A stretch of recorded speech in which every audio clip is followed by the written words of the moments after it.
Halo, pada kesempatan kali ini kita akan melakukan beberapa kasus di dalam PipeSim dan kita akan memulai dengan melakukan compositional fluid modeling. Oke, sekarang kita sudah berada di dalam PipeSim.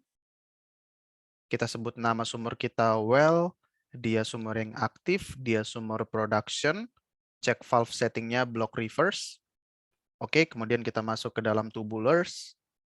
Kita langsung tambahkan ke insert, kita tambahkan casing, dan kita tambahkan tubing. Oke, untuk casing, kita namai dia casing.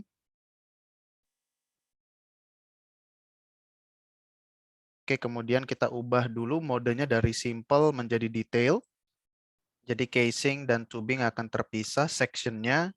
Kemudian untuk casing, start dari 0, MD, sampai 10.000 feet dengan internal diameternya 6,969 inci.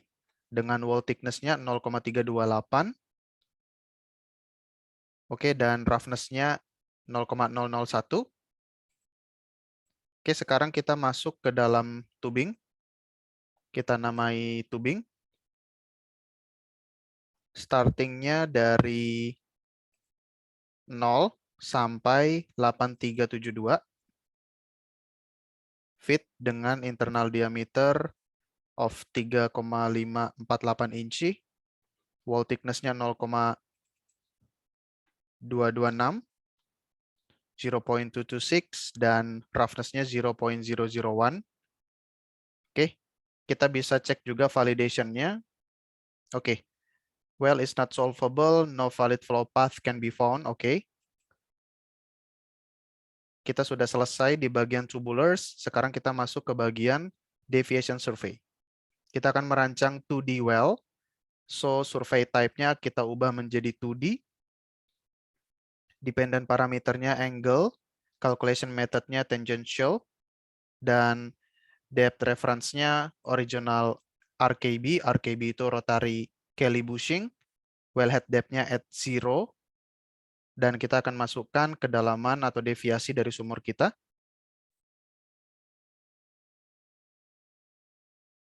Oke. Okay, we have 12 rows. Starting dari 0 dengan 0, 0 measured depth dan 0 true vertical depth. Kemudian 1000, TVD-nya 1000 atau 1000. Kemudian 1700, masih sama, 1700. Di row keempat, 2811,9, 2700. Oke, you can follow me, 3923,8, 3700. Kemudian 5035,8, 4700. 6147,7, 5700. Kemudian 7259,6, 6700 feet. 7593,2, 7593,2 di 7000 feet. 7000 feet. Oke, at row 10, 8371,5. True vertical depth-nya 7700. At row 11, 98 atau 9483,4, 8700 feet. At last row, di row terakhir 9817, 9000. Oke, so far so good. So this is our plot. Ini plot kita true vertical depth against horizontal displacement. Kita juga bisa ambil view data in table. Kita bisa copy and paste on spreadsheet on Excel. Oke, so far so good. Dari sini kita input deviation atau downhole equipment. Kita akan menambahkan packer. We call it packer pada kedalaman 8360. fit measured depth. Oke, di sini adalah packer kita. Oke, artificial lift. Pada artificial lift, sebenarnya kita bisa langsung menambahkan artificial lift kalau kita punya either gas lift atau pump, bisa suck rod pump, PCP, atau electrical submersible pump. Nanti dalam kasus ini kita juga akan merancang ESP, tapi let's say sebagai base case, kita tidak tambahkan dulu artificial lift karena nantinya kita akan pergi ke ESP design. Oke, jadi kita leave it as it is. Kita masuk ke heat transfer. Oke, untuk heat transfer kita U value inputnya multiple, ambient temperature inputnya juga multiple, depth optionnya measured depth, we add 2 rows, 0, 50 degrees Fahrenheit, U value-nya 2, dan pada bottom 9817, temperature-nya 216 degrees Fahrenheit, U value-nya 2. Oke, ini plot kita. Measured depth versus ambient temperature and measured depth versus U value. So, U value-nya constant pada nilai 2. Dan kita juga punya gradient temperature-nya. Kita bisa view in table or view in plot. Oke. Dari sini kita akan mengkonstruksi completion-nya. Kita tambahkan completion di sini. We call it completion. Geometry-nya vertical, geometry profile, fluid entry-nya single point. Middle perforation-nya kita tempatkan pada kedalaman 9,817 feet. Tipenya tentu saja perforation. Dan untuk membuat lebih kompleks sedikit, kita akan pakai hydraulic fracture.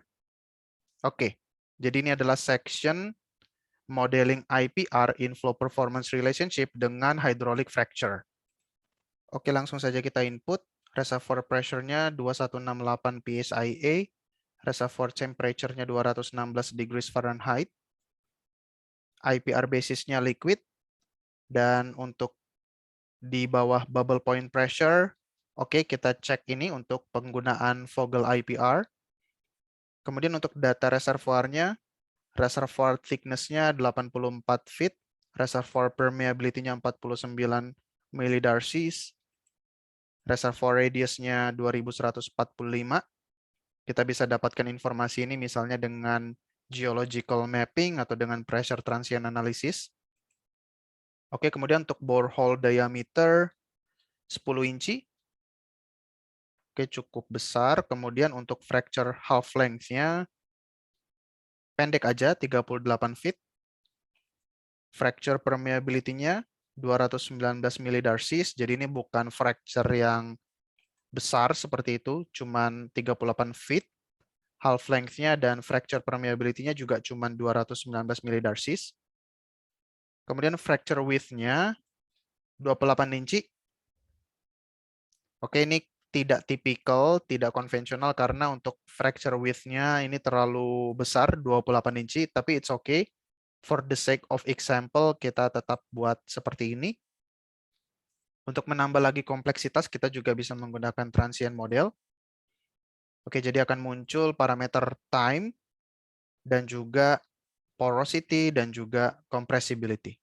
Oke, kita akan coba untuk waktunya 12 hours, 12 jam, porosity-nya 24%, dan compressibility-nya 0.00078 1 per PSI sebagai unitnya. Oke, jadi seperti ini model IPR dengan hydraulic fracture. Oke, untuk sand tidak ada. Di sini kita belum punya IPR karena kita belum punya fluid model. Nah, di bagian inilah kita akan exercise untuk penggunaan compositional fluid model. Oke, di sini dapat kita lihat no global fluids available. Jadi kita akan tambahkan dulu komponen atau elemen dari fluid yang akan kita handle. Untuk itu kita pergi ke home, buka Fluid Manager, ada black oil, ada komposisional.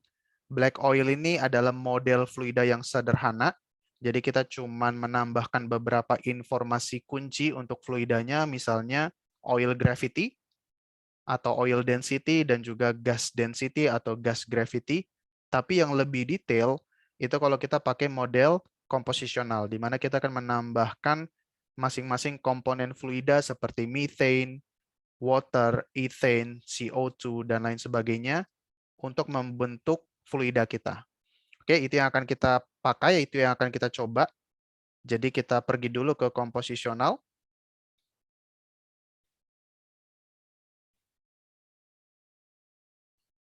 Oke, ini akan menarik sekali. Kita open dulu.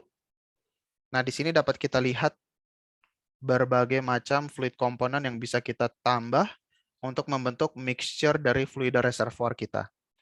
Oke, untuk modelnya kita lihat dulu PVT package, multi-flash, equation of state, ada 3 parameter Peng-Robinson, ini yang cukup terkenal juga untuk hidrokarbon, ada yang Swaffer-Redlich-Wong, tapi untuk kasus kita kali ini kita pilih cubic plus association.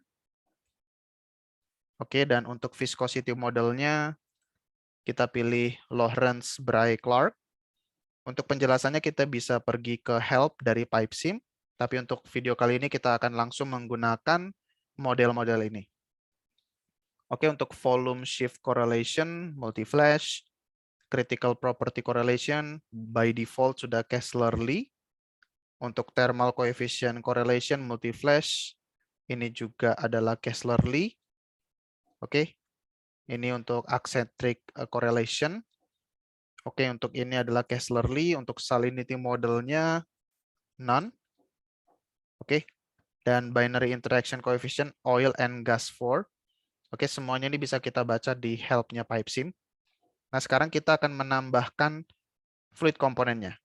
Kita akan menggunakan water, tentu saja ada water, kemudian ada methane, ada ethane, ada propane, isobutane, ada butane juga, kemudian pentane, kemudian ada hexane, C7, kemudian kita juga atau C6 ya, C6, heptane, C7, kita juga punya karbon dioxide.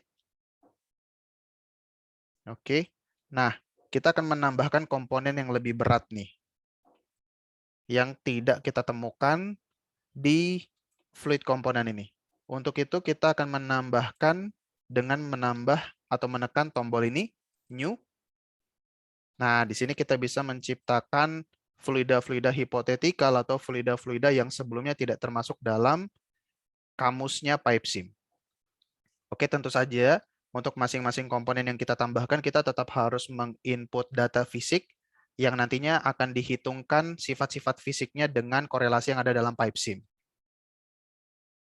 Oke, misalnya untuk yang pertama adalah C8 sampai C15. Jadi langsung kita satukan menjadi C8 to 15. Dia hidrokarbon. Oke, kemudian let's say kita tahu parameternya atau karakternya, misalnya specific gravity-nya kita tahu nih misalnya 0,82 misalnya. Kita perlu menambahkan beberapa data lagi. Let's say kita tahu boiling point-nya 461,3. Nah, PipeSim akan langsung menghitungkan seperti ini. Oke. Jadi kita sudah menciptakan satu komponen baru yang kita sebut C8 sampai 15.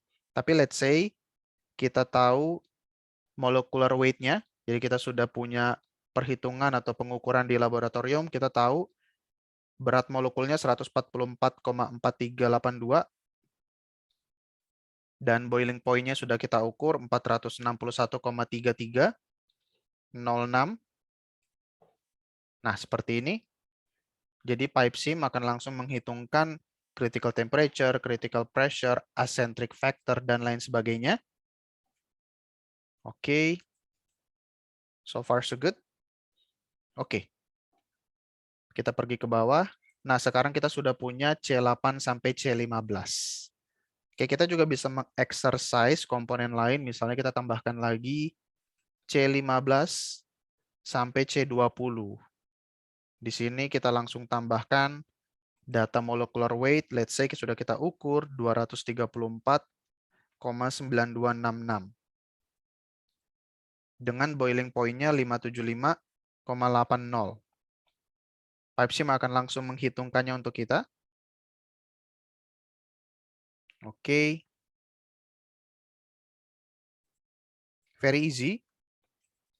Nah, kita mau komplit nih pembelajaran kita. Jadi kita sudah punya dua komponen baru, C8 sampai 15 dan C15 sampai 20. Belum cukup, kita tambah lagi. C20 sampai C24. Jadi ini sudah rantai karbon yang berat ya. Let's say kita udah punya datanya, specific gravity-nya 0.905 dengan boiling point-nya 633,402. Oke. Nah, kita sudah tambah lagi C20 sampai C24. Kita tambahkan lagi C24 sampai C29, hidrokarbon, molecular weight-nya 360, boiling point-nya 683. Oke. Belum cukup lagi.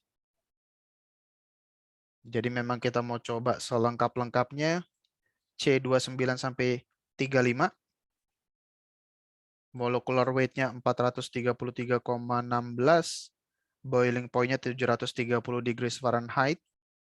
Langsung kita ciptakan komponen baru C29 sampai C35. Kemudian C35 sampai 43. Oke, 526. Molecular weight-nya sementara untuk boiling point 778,57. Oke.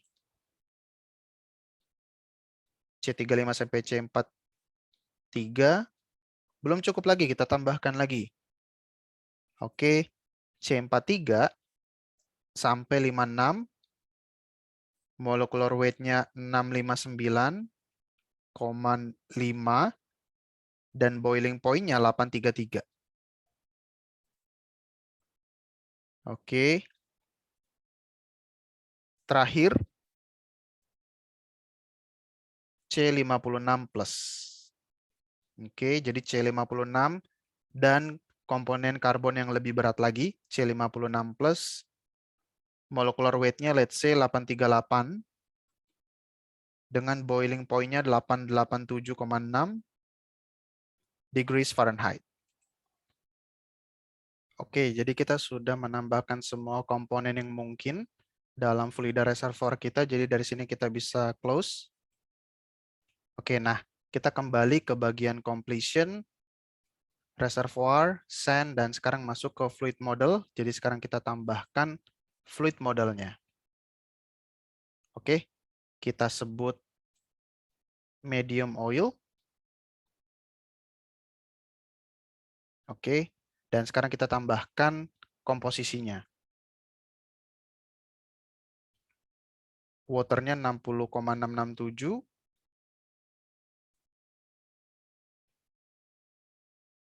Methane-nya 9,321. Oke, kita punya ethylene di sini. Tapi kita perlu ganti ethylene-nya dengan ethane. Jadi kita close dulu. Kita pergi lagi ke fluid manager, compositional, komponen model settings. Nah, di sini ada ethylene. Kita ganti dengan ethane. That's okay. Close. Nah, sekarang ke fluid modelnya kita edit. Oke, dan sekarang ethylene sudah berubah menjadi ethane. So that's no problem there. Oke, ethane-nya 1,227, propane-nya 0.719, isobutane 0.571, butanenya 0.379, pentane C5 C5 2,927,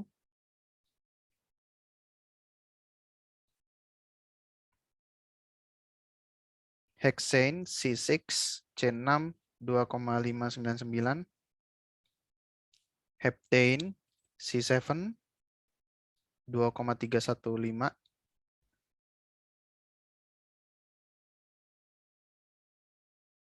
carbon dioxide 0.082,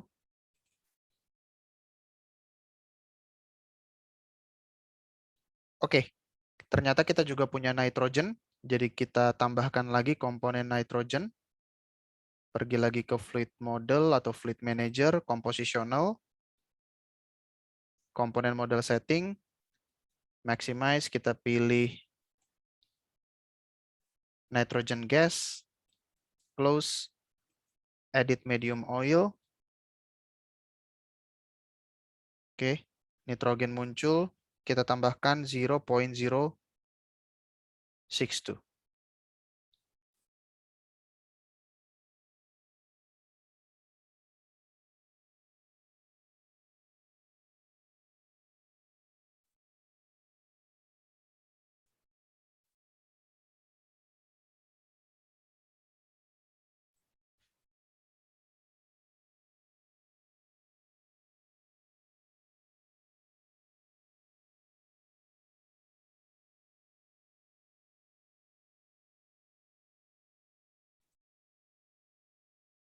Oke.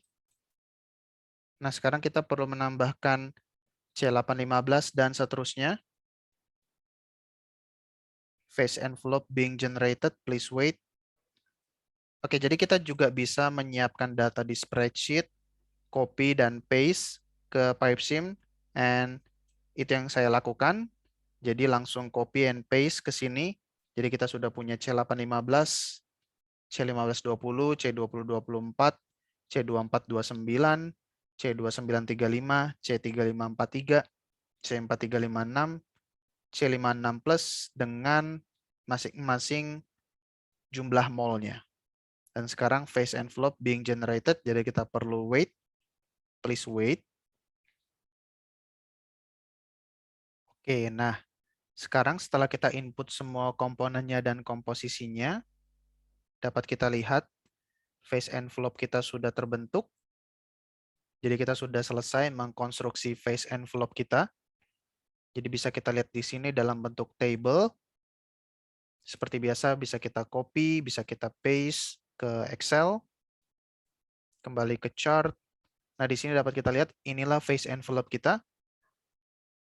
Oke, jadi ada bubble line. Kemudian juga ada dew line. Oke, ada water line, hydrate line yang berwarna oranye, flash point, dan juga ada ice line di sini. Bisa kita maximize. Oke. Ya. Bisa kita view kursor seperti ini. Oke. Kemudian di sini untuk flash tune fluidnya, pressure-nya 1 atmosfer atau 14,7 psia, temperature-nya 60 degrees Fahrenheit, phase ratio-nya bisa specify, bisa kita calculate. Untuk saat ini kita prefer yang calculate, jadi langsung GOR-nya dihitungkan. Inilah GOR kita 297 standard cubic feet per barrel, dan water cut kita juga dapat 16%. Dan kita juga punya phase composition-nya, oil, gas, dan water phase-nya. Kemudian untuk phase properties ini juga penting untuk overall computation-nya. Jadi dapat kita lihat mole fraction, mass fraction, viscosity, molecular weight, density, dan juga komponen-komponen atau parameter-parameter thermodynamic seperti enthalpy, entropy, internal energy, Gibbs free energy, Itu ada semua untuk fase oil, gas, dan water, dan ada juga surface tension. Jadi inilah pentingnya kita mengkonstruksi compositional fluid model, jadi kita bisa dapatkan deskripsi yang lebih komprehensif untuk fluida kita. Untuk majority di oil field, kita tidak perlu sampai sedetail compositional fluid model, tapi mungkin untuk beberapa operation, misalnya enhanced oil recovery, kita perlu compositional fluid model seperti ini. Untuk viscosity, kita bisa leave it as it is. Oke, jadi semuanya emulsion viscosity methodnya sudah ada correlation-nya, seperti ini. Inversion water cut-nya kita bisa specify 60%. Emulsion viscosity methodnya set to viscosity of the continuous phase. Oke, jadi ini adalah compositional fluid model. Setelah beres, kita kembali ke window utama. Dan dapat kita lihat sekarang IPR kita dengan model hydraulic fracture sudah terbentuk. Oke, jadi seperti ini case kita. View data in table, copy dan paste ke spreadsheet. Oke, that's all. Oke, jadi itu pentingnya kita modeling compositional fluid. Jadi kita sudah belajar untuk bagaimana mengkonstruksi fluid model dengan compositional fluid.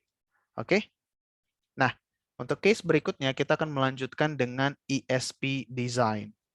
Jadi kalau kita lihat di section artificial lift, kita belum punya apa-apa di sini, tidak ada gas lift dan tidak ada pompa. Oke. Kita bisa pergi ke ESP design sekarang. Jadi let's say supaya sumur ini bisa mengalir, kita ingin merancang ESP yang nanti akan kita install ke sumur kita. Nah, seperti ini window dari ESP-nya atau ESP design-nya. Kita tunggu sampai ready. Nah, jadi dapat kita lihat kalau kita tidak punya ESP, nodal analisis kita seperti ini. Ini adalah IPR kita yang berwarna biru, inflow curve, dan outflow-nya seperti ini. Oke, jadi tidak ada perpotongan antara IPR dengan outflow, artinya sumurnya tidak bisa mengalir. Oke, tapi dengan catatan kondisi operasinya seperti ini yang sudah terinput.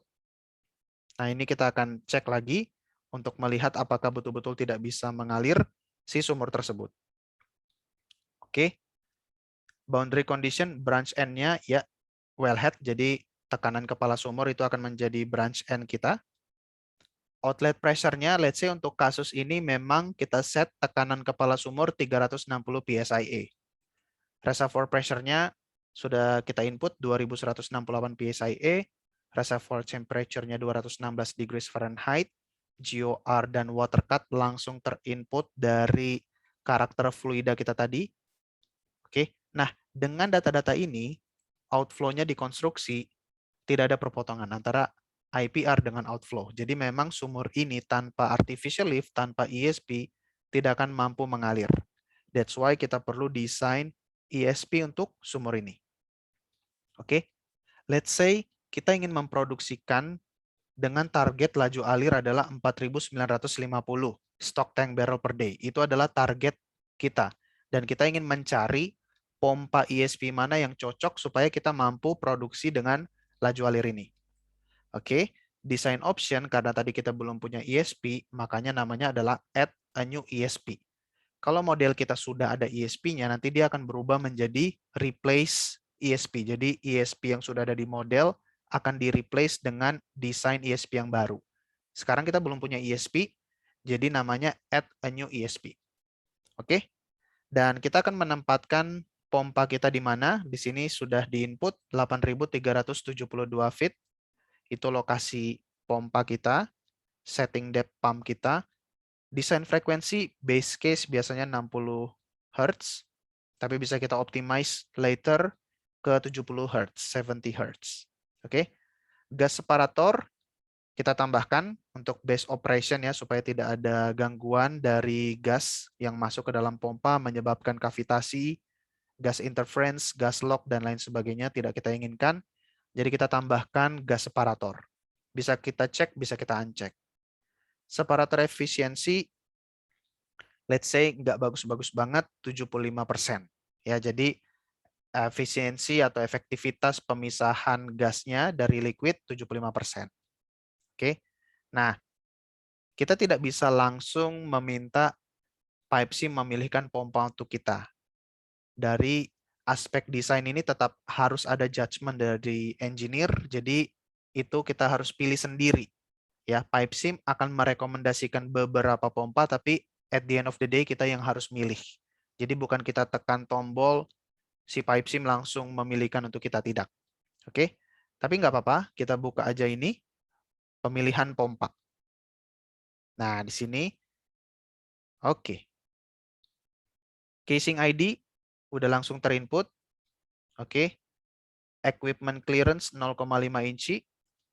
Ya, jadi ada clearance antara casing ID dengan outer diameter dari pompa. Design frekuensi tadi sudah terinput 60 Hz. Design flow rate target kita 4950.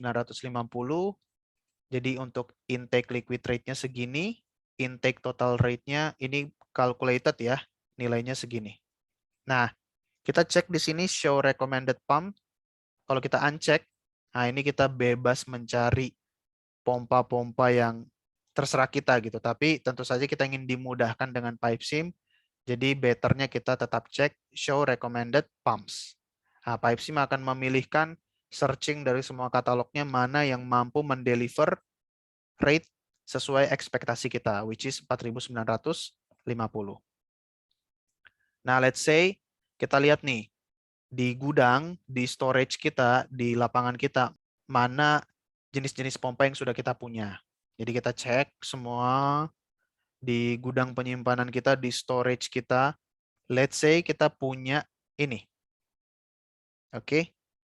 Reda, manufacturer-nya, modelnya adalah G6200N. Oke. Series-nya 540.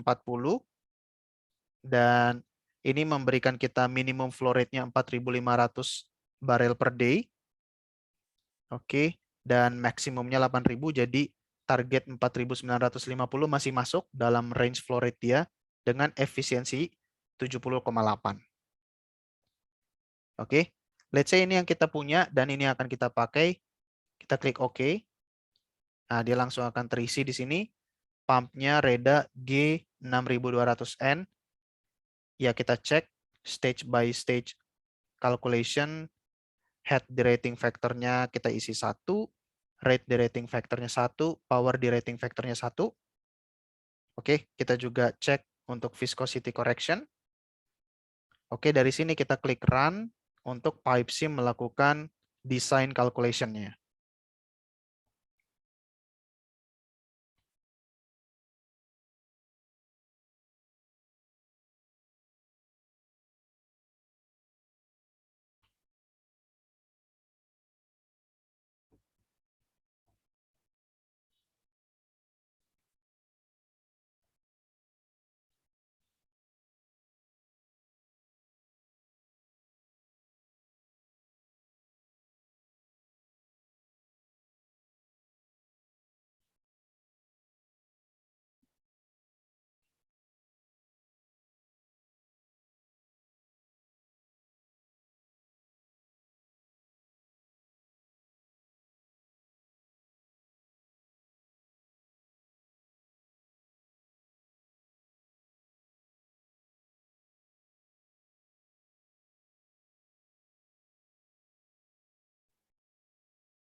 Oke, jadi ini nodal analisisnya sudah terbentuk.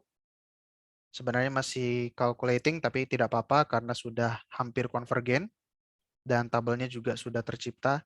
Ya, jadi inilah nodal analisis kita. Inflow yang berwarna biru, merahnya adalah outflow, dan intersection terbentuk antara inflow dan outflow, which means sekarang kita bisa produce, kita bisa flow, sumurnya bisa beroperasi dengan menghasilkan flow rate-nya 4.959 stock tank barrel per day pada tekanan alir 1.517 PSIA. Oke, jadi very easy but very important. View data in table, copy dan paste ke spreadsheet. Oke. Very easy. Kita juga bisa lihat profile results-nya. Nah, jadi di sini again, starting point-nya adalah reservoir pressure. Jadi ini adalah profile dari tekanan ya. Ini adalah bottom hole flowing pressure. Tadi hasilnya 1500 psia. Oke, dan naik ini ke intake pressure, jadi pump intake pressure. Jadi bisa kita lihat di sini ini adalah kedalaman pompa. Jadi sekarang ini adalah pump intake pressure. Kemudian di titik ini masuk ke dalam pompa, dipompa tekanan ditingkatkan sehingga discharge pressure-nya tinggi sekali di 2900-an.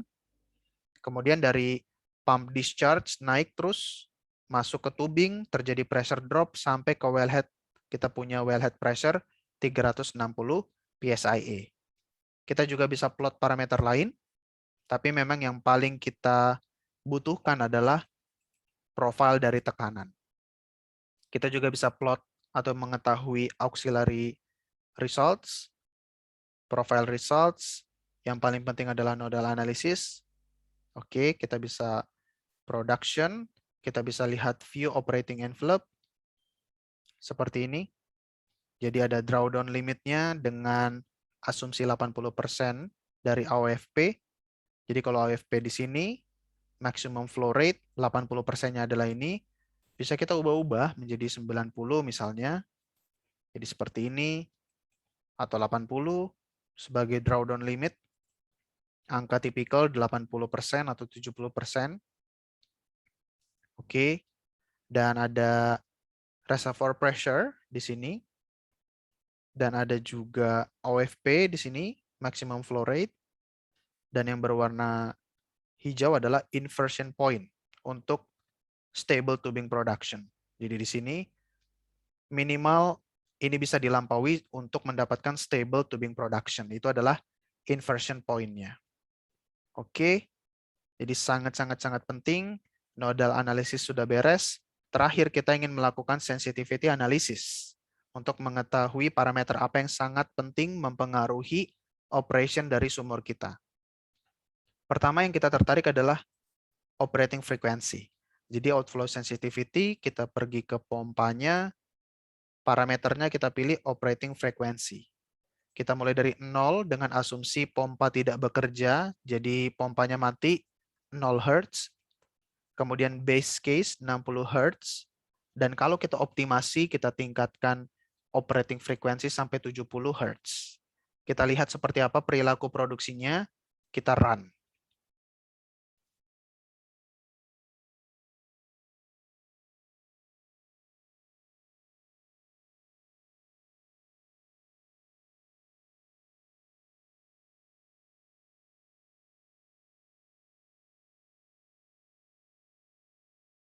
Oke, jadi while pipe sim is still calculating, tapi kita sudah bisa menarik kesimpulan di sini udah clear banget. Yang berwarna merah adalah outflow dengan zero frekuensi. Jadi ini adalah asumsi kalau pompanya tidak bekerja, clear, tidak ada interaction atau intersection antara outflow dengan inflow, sumur tidak mampu mengalir. Oke, jadi memang ESP sangat penting supaya sumur ini bisa mengalir.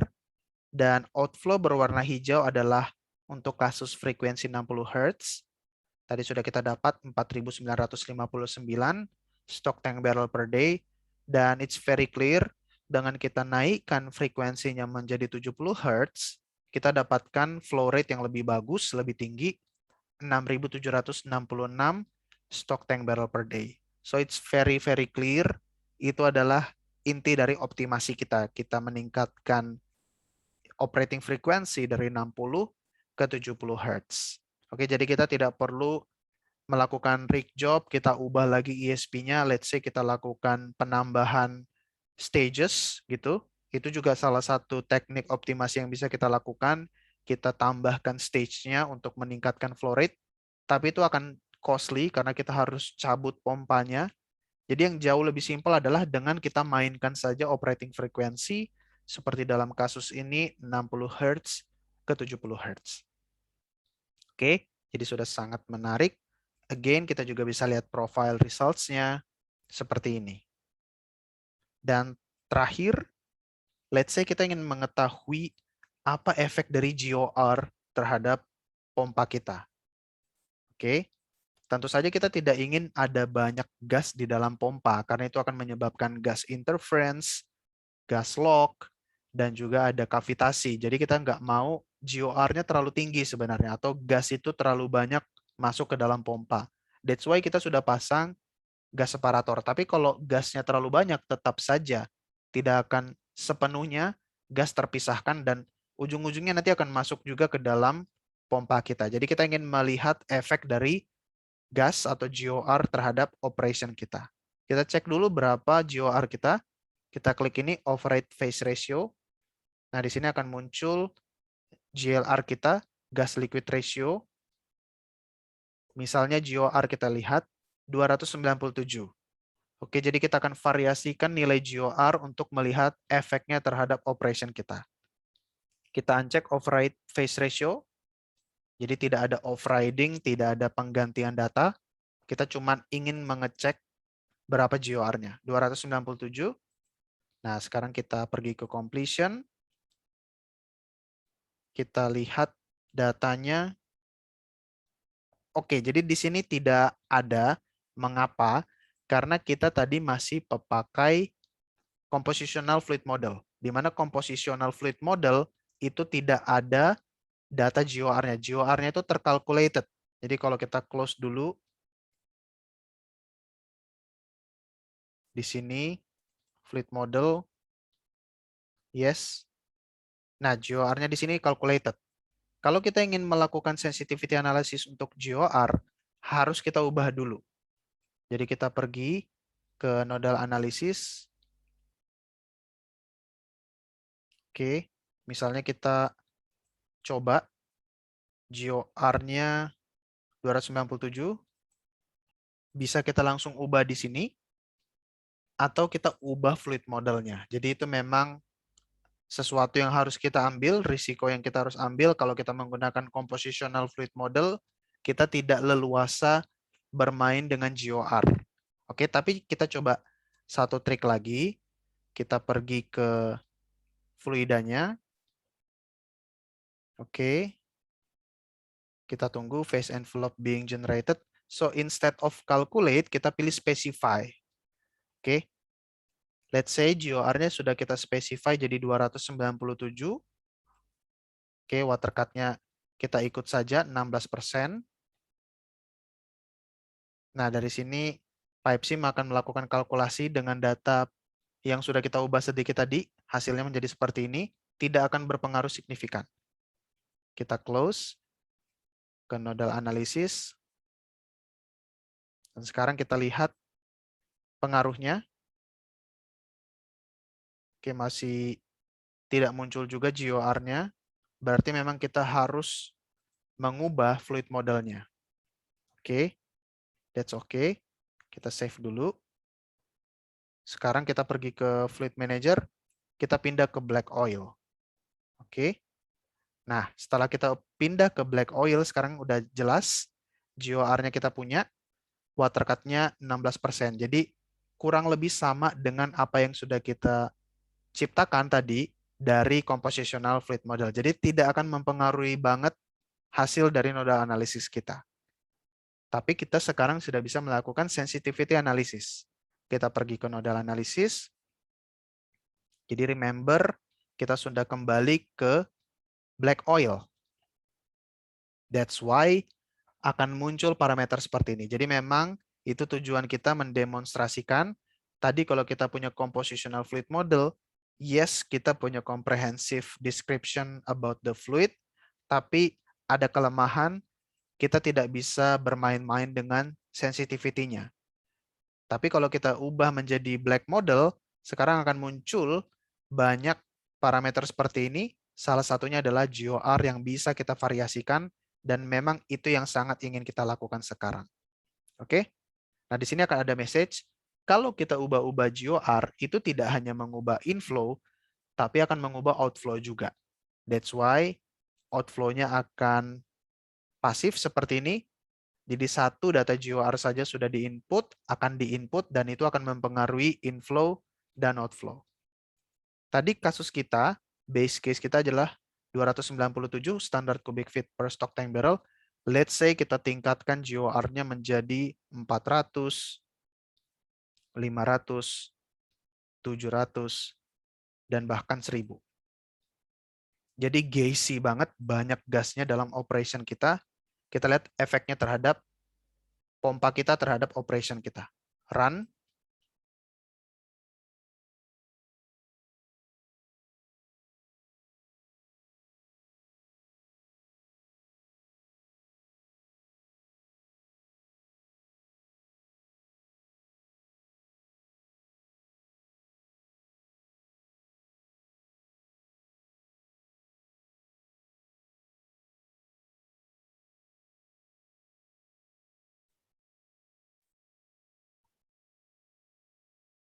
Oke, jadi di sini sudah kita peroleh nodal analisisnya.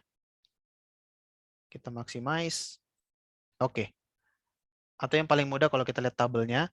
Nah, dari sini GOR kita belum terlalu dangerous, tapi sudah kita bisa lihat pengaruhnya di 297, 5095.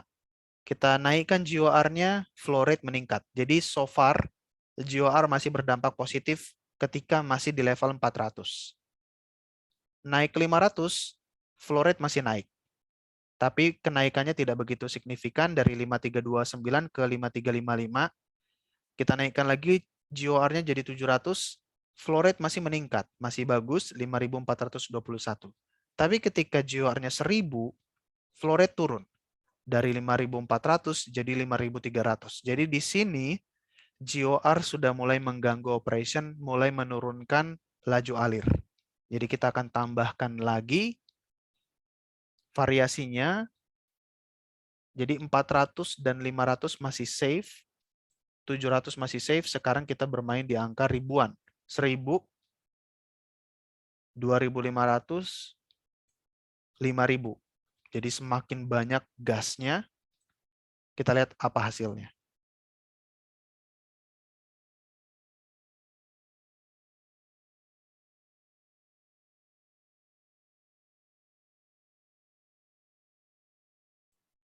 Oke, nah ini udah makin jelas lagi. Ketika GOR-nya tinggi sekali, flow rate akan terus menurun. Oke, GOR 1000, 5363. GOR 2500 turun jauh menjadi hanya 4481 stock tank barrel per day. GOR 5000 turun lagi menjadi 3800. Berarti ini menunjukkan GOR itu at some point akan meningkatkan flow rate kalau GOR-nya meningkat, tapi ketika terlalu tinggi itu akan menurunkan performa pompa dan ujung-ujungnya ultimately flow rate kita akan turun. Oke, dari yang awalnya pada base case 297 standar cubic feet per stock tank barrel, kita dapat 5095, tapi ketika GOR-nya 5000 standar cubic feet per barrel, kita hanya dapat 3810 stock tank barrel per day. Maximize seperti ini. Ya, jadi seperti itu. Oke, jadi kita sudah melakukan sensitivity analysis untuk melihat pengaruh dari operating frequency dan juga melihat pengaruh dari GOR. Oke, jadi bisa kita recap. Jadi pada video kali ini kita sudah mengcover banyak sekali hal. Kita sudah melakukan compositional fluid modeling. Kita menambahkan banyak sekali fluida-fluida tambahan, komponen-komponen baru. Kemudian kita sudah melakukan ESP design. Kita melihat pompa mana yang paling cocok untuk kita install ke dalam sumur kita. Kemudian kita sudah rancang inflow performance relationship dengan model hydraulic fracture. Kita sudah lakukan nodal analysis. Kita lihat pressure dan temperature profile.